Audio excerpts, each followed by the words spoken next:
One of the ways to overcome the highlight color limitation that I discussed previously is to essentially tag highlights with text that indicates the category of the annotation that you're making.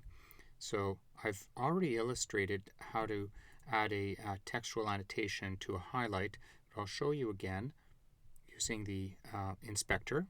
So what you can do is click on the tag in question in the annotation pane, and there are events here that are out of your control. So notice I actually had to click twice. Now you can add a tag here saying that you're dealing with a term. Bang. I've used Text Expander for this, and I'll show you how you can do something similarly with the keyboard shortcut that Apple allows you to define. This is not always easy. The problem is that it's difficult to figure out what particular tag or highlight that is that you're dealing with in the annotation pane, right? So how do you know that this particular highlight is the one that maps to affectance? So I'll show you a different way, but first let me point out that after I've added the tag, the word term did appear here in the sidebar. So now by looking at the sidebar, I can tell that, okay, well, there's a technical term there that is of interest to me. So here's a highlight which is actually not supposed to be there, so we will remove this highlight, and then I'll come down here and I'm going to make a note of this here, which is actually not really a term, although I've colored it green. It is actually a concept. So what I'm going to do here is I'm going to add a note which will function as a tag using the add note incantation. So I basically control clicked on that note and brought this menu up, selected add note, and here I'm going to add the note, which happened quite quickly, and I'll explain that later. So essentially I've tagged it as a concept. Now we've scrolled to this section of the document, and I've identified an important sentence here, right? It's yellow. That means it's important, but it could be a major claim, it could be the thesis, it could be a problem, a goal statement, principle, summary, who knows what. What if I thought it was important to know what? I can't tell just by looking at the highlight. So another way to do it, again, is we can add a note, right? You can add a note and say, okay, well, this is a major proposition, and it is the thesis, okay? And I'll explain why that disappeared quickly in a moment, or what to do about it anyway. So that's what we have here. Now you're starting to get the picture of what's going on. In this highlight section, I can see a term, there's a concept, and there's the thesis. Quickly scroll to that part of the document. Now here we have another term and its definition, so I can do the same thing. I can add a note, paste that. Notice that here we have a term. So I'm starting to see a lot of structure in the document and the information that's of interest to me.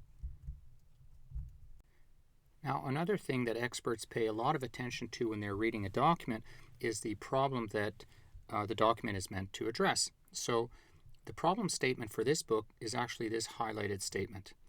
So I can actually go in and tag that particular sentence, particular highlight, as specifying the problem that the book addresses.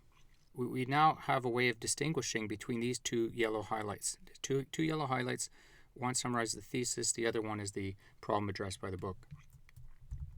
Now let's have a look at this document once it's been marked up a little bit more.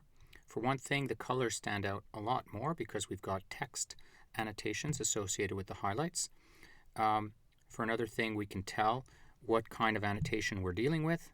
Oh, here's an error. This one should have said author. So I've just changed it.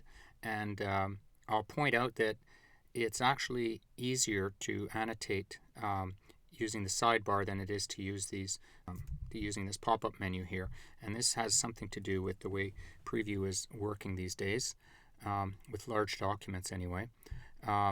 So there you go. You've got here, you can scroll down and see, well, what's this? This is actually a special symbol that I have defined in my own system. You could use whatever kind of shorthand you want, but for me this refers to a knowledge gap.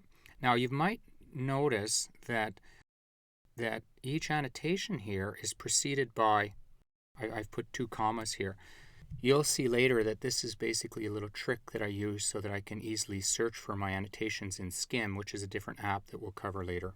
I'm using Text Expander, as I mentioned earlier, and there's two benefits here to using Text Expander.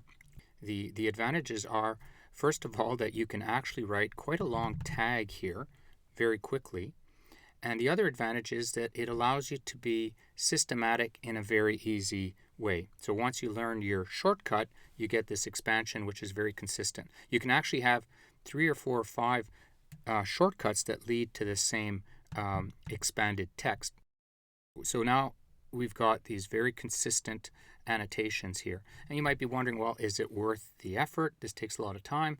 It's true that I'm not advocating speed reading here, but what I am proposing here is a system that you can use to systematically and actively engage in text. And anybody who's taught high school or university knows that when students are actively engaged and they process the text and they classify what's being said, that these learners basically are going to be ahead of the game. So if a big document is worth spending hours with anyways, or even a shorter document worth your time, then often it is worth marking it up. Now, of course, I'm not suggesting that you turn this document into a kaleidoscope full of colors. It's really up to you in terms of what you want to highlight, what you want to basically designate as important text in the text. But, if you go through a document and you find that there's nothing that's noteworthy, there's nothing that's worth making a note about, then was the document even worth your time? So this kind of system, because we want to save energy, we want to save cognitive energy, we want to save time, it will force you to, or help you anyway, to focus your attention on what really matters, because you don't want a document that's got 1,000 highlights. So what is really worth pulling out? What does that information mean? And so on.